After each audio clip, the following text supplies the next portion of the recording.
Ameublement Tanguay en première ligne.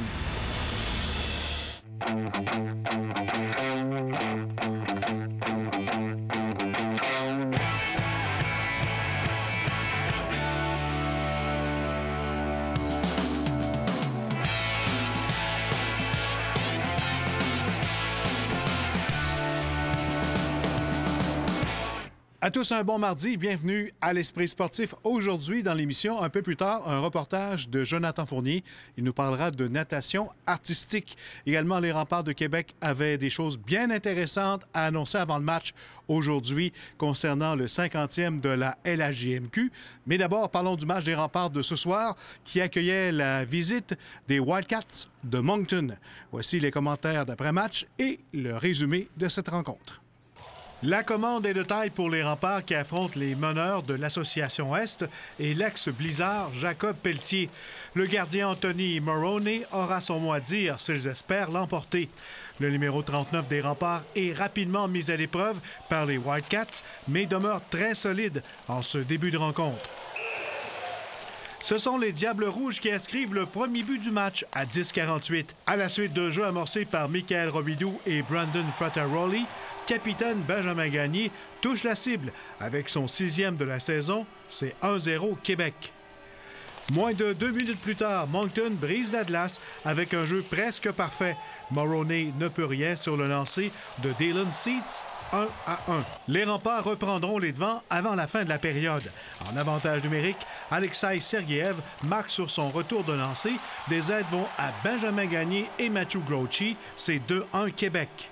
En deuxième, l'ex-joueur du Blizzard du Séminaire Saint-François, Jacob Pelletier, fera plaisir à ses nombreux fans venus l'encourager à son tout premier match à Québec dans l'uniforme des Wildcats. Le numéro 11 inscrit son 14e filet de la saison et nivelle le pointage à 3 minutes 30, c'est 2-2. En troisième, les pénalités seront coûteuses pour les Remparts. Les Québécois amorcent la période avec 2 joueurs en moins. Moncton ne rate pas sa chance de prendre les devants grâce à Jeremy McKenna. À 1 minute 17 secondes, c'est 3-2 pour les visiteurs. Quelques minutes plus tard, à nouveau en désavantage numérique, les Remparts voient les Wildcats en profiter. Et c'est encore le numéro 12 qui marque. C'est 4-2 Moncton. Les Remparts seront incapables de profiter d'un jeu de puissance de 5 minutes, durant lequel les Wildcats marqueront un 5e but. Jacob Pelletier profite d'une mauvaise sortie de Moroney derrière son filet pour marquer son 2e but du match et son 15e de la saison. Moncton est en avance par 3. La défensive québécoise est par la suite débordée et cette fois, c'est Alexander Kovanov qui en profite. Son tir de l'enclave déjoue le numéro 39, c'est 6-2 Moncton.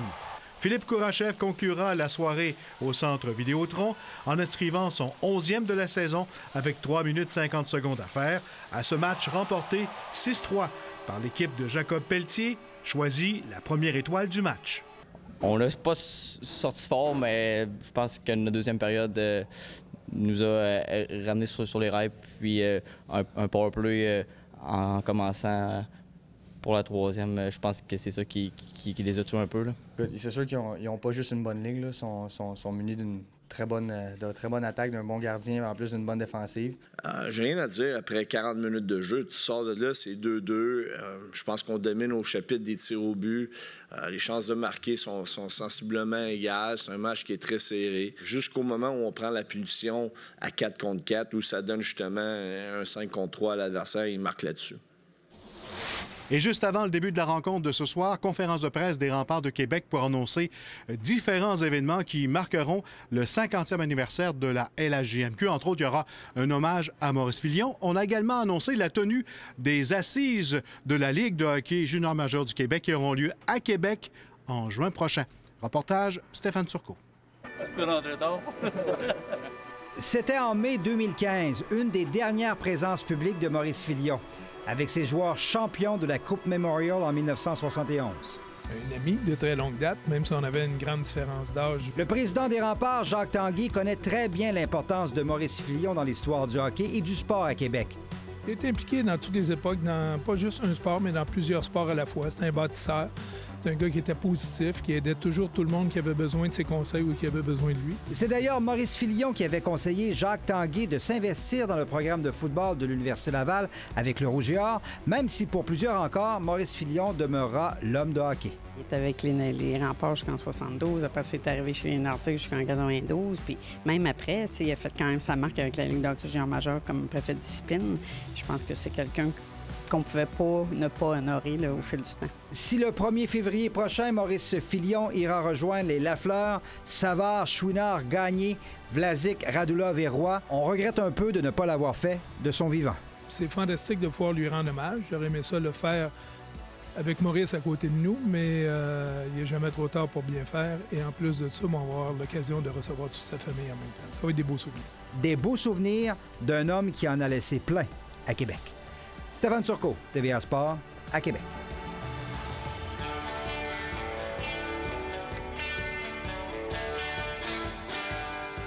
Chers partisans, dans le cadre du 50e anniversaire de la Ligue de hockey junior majeur du Québec, et en tant qu'ancien joueur des Remparts, je vous invite à participer au concours où vous devrez sélectionner les joueurs étoiles des deux époques de notre équipe. Parmi tous les participants, 10 d'entre vous, accompagnés d'un invité, auront la chance de prendre part à une activité spéciale lors du match des Remparts du vendredi 1er février prochain. Rendez-vous sur les médias sociaux et bonne chance à vous tous.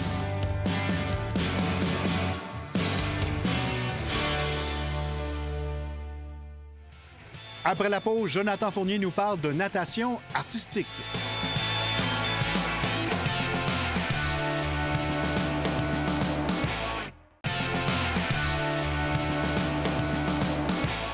Parlons maintenant de nage synchronisé, qu'on appelle maintenant natation artistique. 2 athlètes de la région de Québec nous représenteront bientôt aux Jeux du Canada et une compétition d'envergure aura lieu l'an prochain à Québec. Plus de détails dans ce reportage de Jonathan Fournier.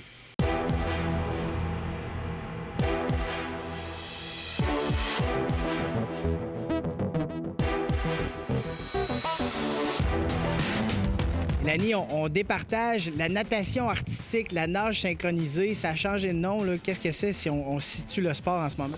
En fait, nage synchronisée, natation artistique, c'est la même chose. C'est le même sport. C'est la Fédération internationale de natation qui a décidé en 2017 de réorienter le nom de nage synchronisée pour coller un petit peu plus les autres disciplines artistiques comme le patinage artistique, la gymnastique artistique. Donc, on a souhaité, de la part de la FINA, être un petit peu plus collé aux autres disciplines. Les Jeux du Canada, ça s'en vient dans quelques semaines. Il y a des athlètes de Québec qui vont avoir la chance d'y participer. C'est quel genre d'événement sportif? Oui, bien en fait, les Jeux du Canada, je considère ça comme des mini-Jeux olympiques, mais au niveau canadien. La natation artistique est aux Jeux d'hiver depuis de nombreuses années et les prochains ont lieu cet hiver en février et puis ils sont à Red Deer en Alberta. Ça revient aux 4 ans. Donc, aux 4 ans, c'est un gros processus de sélection. Ça a été fait en 4 phases. Et puis, la dernière phase a eu lieu il y a quelques semaines. Puis, nous, on a eu Chérine et Raphaël qui ont réussi toutes les étapes des 4 phases et qui sont maintenant complètement sur l'équipe des Jeux du Canada. Comment tu sens d'aller à une compétition comme celle-là? Je me sens très choyée. Je suis vraiment heureuse. Jamais j'aurais cru d'y aller. Je trouve ça vraiment privilégiaire. Mais je m'attendais pas à ça, mais c'est une belle surprise.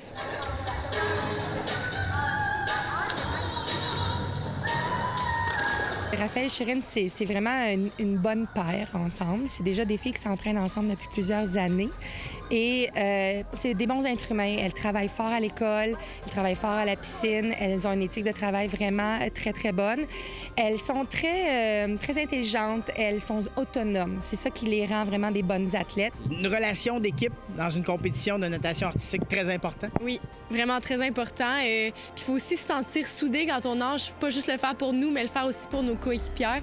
Puis ça fait en sorte que les performances sont mieux qu'en pratique. C'est vraiment ça le succès. Ça peut vraiment affecter comment tu nages ensemble parce que si t'as pas une bonne chimie d'équipe, ça se voit. Les Jeux du Canada, c'est une grande étape pour ces jeunes filles-là? Oui, c'est vraiment une très bonne étape pour elle. Le Jeux du Canada, c'est vraiment un tremplin vers les équipes nationales puis vers les Jeux olympiques un jour. Donc, c'est vraiment dans l'espoir de les amener plus haut. Ces deux filles-là visent vraiment l'équipe nationale plus tard. Donc, c'était vraiment un premier step pour eux qui était très bon. Moi, j'aime à dire que qu'est-ce qu'on fait, nous, en tant qu'officiels, c'est qu'on va performer chacune des routines que les nageuses vont nous présenter. Donc, elles performent 4 minutes. Nous, on va performer durant tout le temps de l'épreuve. Donc, c'est vraiment un travail très intellectuel, puis il faut être quand même un jugement très, très efficace puis très vite. Et puis, dans le fond, nous, on va être attitrés par la Fédération canadienne à savoir quelle épreuve on va juger puis sur quel aspect. Donc, on a le choix de juger soit l'exécution, le volet artistique ou la difficulté. Je considère que c'est vraiment une chance puis c'est une super belle opportunité. C'est une reconnaissance parce qu'on n'est pas beaucoup à pouvoir y participer. Ça revient seulement qu'à chaque 4 ans. Pour moi, c'est la plus belle compétition que je vais avoir eu la chance de faire jusqu'à maintenant. On annonce également des compétitions d'envergure en natation artistique qui s'en viennent ici à Québec dans les prochains mois. Tout à fait. C'est sorti tout récemment. Il y a à chaque année, ce sera la 3e année, les séries mondiales de la FINA. Ce sont des compétitions, c'est un peu un parcours de natation artistique qui sont organisées dans différentes villes. Et le Canada Open aura lieu à Québec ce printemps, du 30 mai au 1er juin, au PEPS de l'Université Laval. Donc, on est très fiers d'être associés à cet événement-là. On trouve que c'est fantastique autant pour nos plus jeunes athlètes qui n'ont pas vu de sport de si haut calibre là, ici à Québec depuis 2014, où on avait tenu la Coupe du monde de natation artistique. On trouve ça intéressant aussi pour redonner un petit peu à la communauté de natation artistique. On a plusieurs de nos athlètes dernièrement qui ont fait l'équipe nationale et puis qui se sont promenés à travers le monde, qui ont visité différentes villes en compétition. Et puis on trouve ça intéressant de recevoir à notre tour l'élite internationale en nage synchronisé, en natation artistique en fait. Et à cela, on ajoute un championnat canadien chez les maîtres. Tout à fait. Les maîtres au Canada, c'est les athlètes de 19 ans et plus, de tout niveau. Alors, on a vraiment des nageuses qui ont fait l'équipe nationale. Lorsqu'on va aux championnats mondiaux, on a des athlètes qui ont des médailles olympiques. Donc, on a très fort niveau. Mais on a aussi des femmes qui ont commencé dans la vingtaine, la trentaine, la quarantaine à nager comme ça pour le plaisir et qui se relèvent ce défi-là d'aller faire une compétition de niveau national. Tout de suite après la série mondiale de la FINA. Donc, on aura 2 événements sur 5 jours ici au PEPS. On est très heureux de cette nouvelle-là. Et voilà, c'était l'Esprit sportif pour ce soir. Soyez au rendez-vous demain, même heure. Bye-bye.